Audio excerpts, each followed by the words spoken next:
Okay. I didn't even know that this show was local, like the subject matter was local. The only reason I watched the show is because I've been following you on Twitter forever, and I saw you teasing it on Twitter, so that's why I watched the show. Then I saw that it was local in my area, and then that's why we're here. Cool. I respect your gameplay so much. You're one of the smartest Big Brother players ever, and I've been a really huge fan for a long time. No, I Okay. appreciate it. And I mean, and you know, at the end of the day, you know, in a way, and I've always said this about Big Brother, it's like, everyone's like, oh, how'd you win? What was your strategy? And I always tell them, like, listen, guys, I did this for a living for 13 years. And they're like, yeah, but still, it's Big Brother. I'm like, no, I did it every day. And like, now that people are seeing me in my element, they're like, oh, okay, now I see the similarities. He does the same thing on the show that he did on Big Brother. I get it now. Wow. Okay. So you're like proving that's how you got so good at your game, and that's how you won. Yeah. And oh my gosh. Yeah, I mean, and now it's you're doing it in interview, real life. it's basic undercover skills and interview and interrogation techniques. I did it on Big Brother, and obviously I've been doing it since I was 20 years old. So when I went on Big Brother and you're like, hey, can you do it again? It's like, yeah, I do this every day. It's almost like your job as a reporter, no matter where you are in the country, you can still do your job. It's just a different environment. So, kind of the same practice. And, it's funny because I get a lot of tweets now where people are like, you know, for example, there was an interview with the gas station guy, Wyatt Farlow, last night, and people are like, you know, you literally look like you did on Big Brother when you would talk to people. So it's funny to see the comparisons now. Oh my gosh. Yeah, you're just so trusting and stone-faced, and then you're really just manipulating behind the scenes. Oh, that is exactly what you did, man. You're really good at that. I don't know if it's a good thing or a bad thing, but it has paid off as far as, you know, getting the information that I need. Yeah. All right. And then that's what makes you good at this show right now. Yeah, I mean, listen, at the end of the day, I was a cop since I was 20 years old. I was one of the youngest ever in the history of my department, and I love working investigations. You know, I was a detective by 23 years old, and I got the opportunity to learn from some great investigators. I got to go to a lot of different trainings involving the mind and different interview and interrogation tactics, and I've been able to kind of grow from that through my own experiences, and now I'm fortunate enough where I have my own private investigation firm, and I'm able to travel the country working on cases on a national level. And I'm really fortunate in the sense that investigation discovery has given me a platform to try and bridge the gap between quote unquote media, television, and law enforcement agencies, because there is a big gap right now. There is a disconnect, and I see an evolution in true crime, and breaking homicide is kind of the start of that. I think we're one of a kind where, yes, we're highlighting cases that you may not have heard of, which is giving a voice to the voiceless, but at the same time, we're also using outside sources to investigate these cases and assist these police departments, and having people like the Randolph County Sheriff's Department willing to listen is how we're going to solve some of these cold cases. So I'm really proud of this.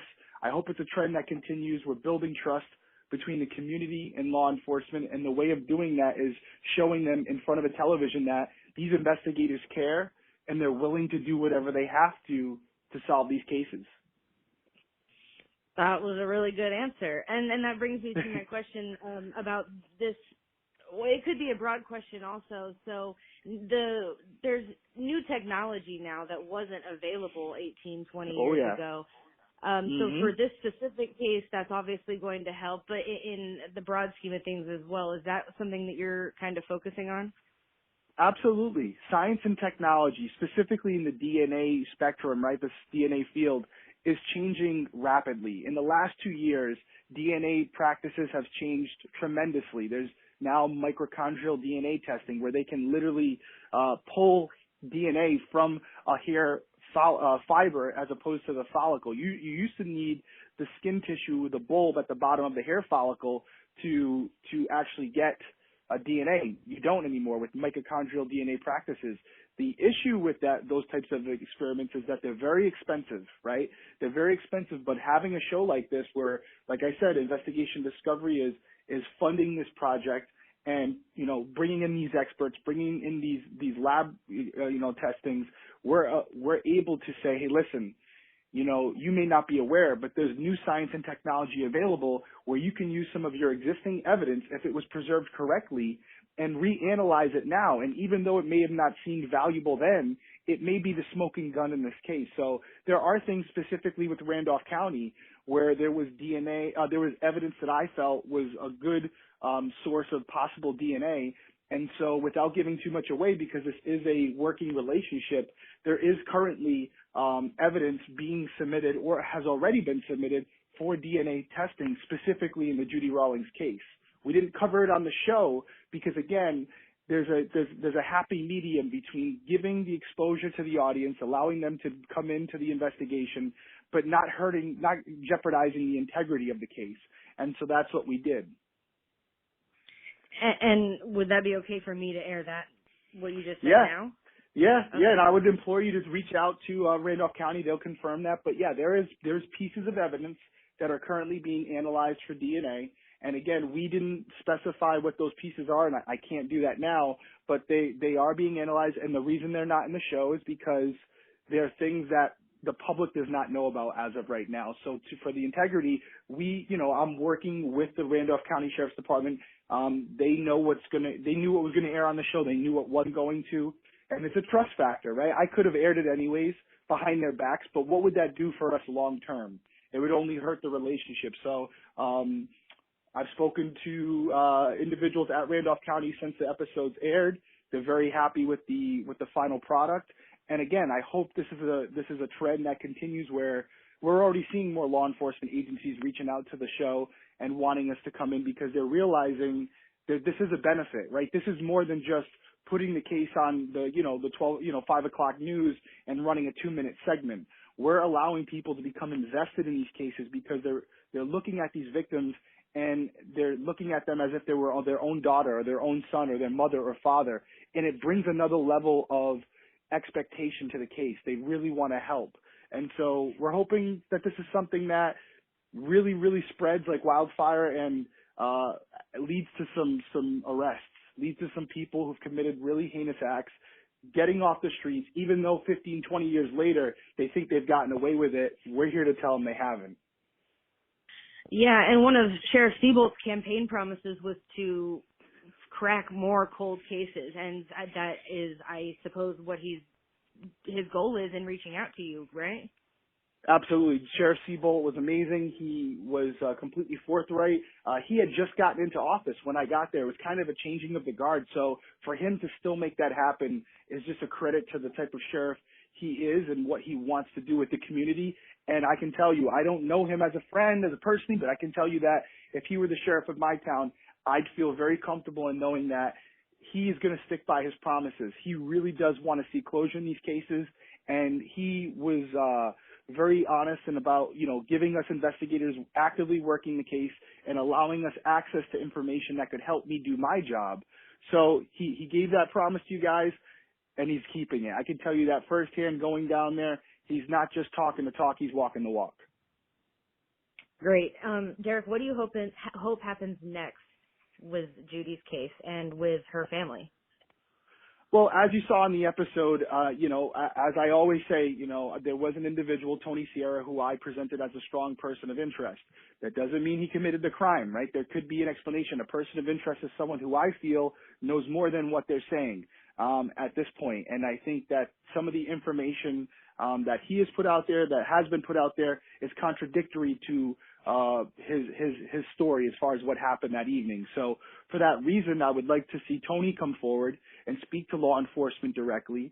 And in the process of, while waiting for that, if he doesn't do that, the Randolph County Sheriff's Department is going to keep moving forward with their investigation. As I said at the end of the show, there were new witnesses that have never been interviewed, who I interviewed and have now spoken with police. There was evidence that was being submitted for DNA, and I think that in and of itself could lead to a grand jury hearing. So I'm hoping, obviously in every case, the hope is that justice comes to these families, that someone who's responsible for this crime, the person or persons, are held responsible for what they did, and it'll allow your community to sleep a little better at night, knowing that whoever did this will never do it to anybody else. And Tony doesn't have an alibi either anymore because nobody saw him. It doesn't appear that way. It doesn't appear that way. You know, it's one of those things where if you saw the episode, at the beginning of the episode, I felt like, you know, Tony had a pretty strong alibi, even though some would say, well, it's his mother. Of course he's going to say that. But as you saw at the end, it doesn't appear to be the case. And, you know, if that's true, if nobody saw him, again, it doesn't mean that he killed Judy.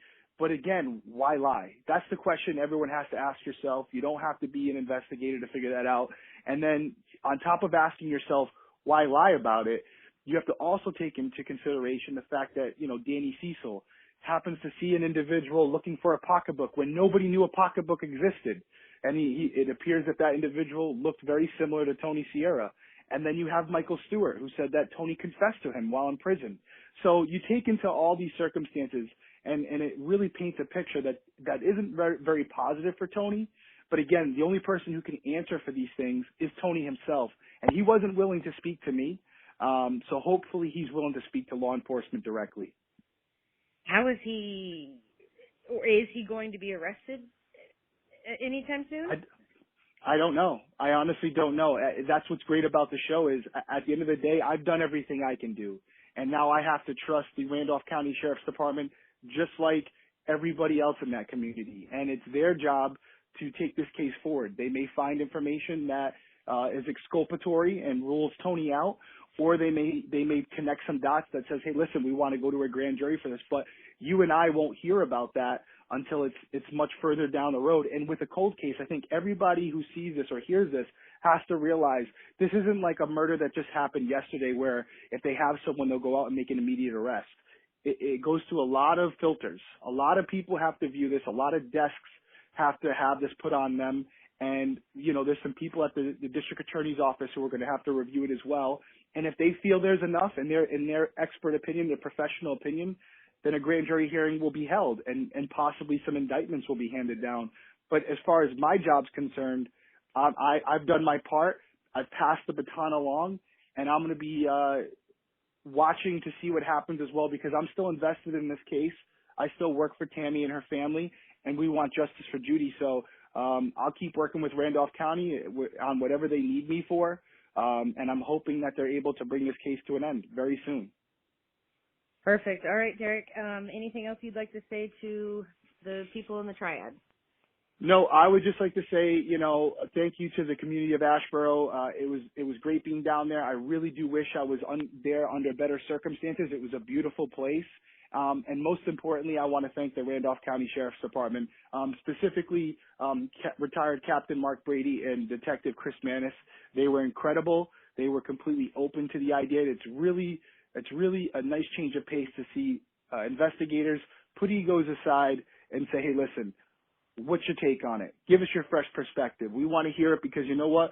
We're open to anything because if it helps solve this case, that's a win for us. And to see that is very refreshing. And I hope that, you know, this continues because this type of communication, this type of collaboration, I think is going to solve a lot of cases. Perfect. Derrick, thank you so much for your time. It's been really cool to get to speak with you, and thank you for what you're doing for our community. For sure, Ashley. I appreciate it. Good best of luck. I hope to hear some good news coming out of Randolph County very soon. All right. You have a good day, Derrick. All right. Thank you. Take care. Talk soon. Bye. Bye.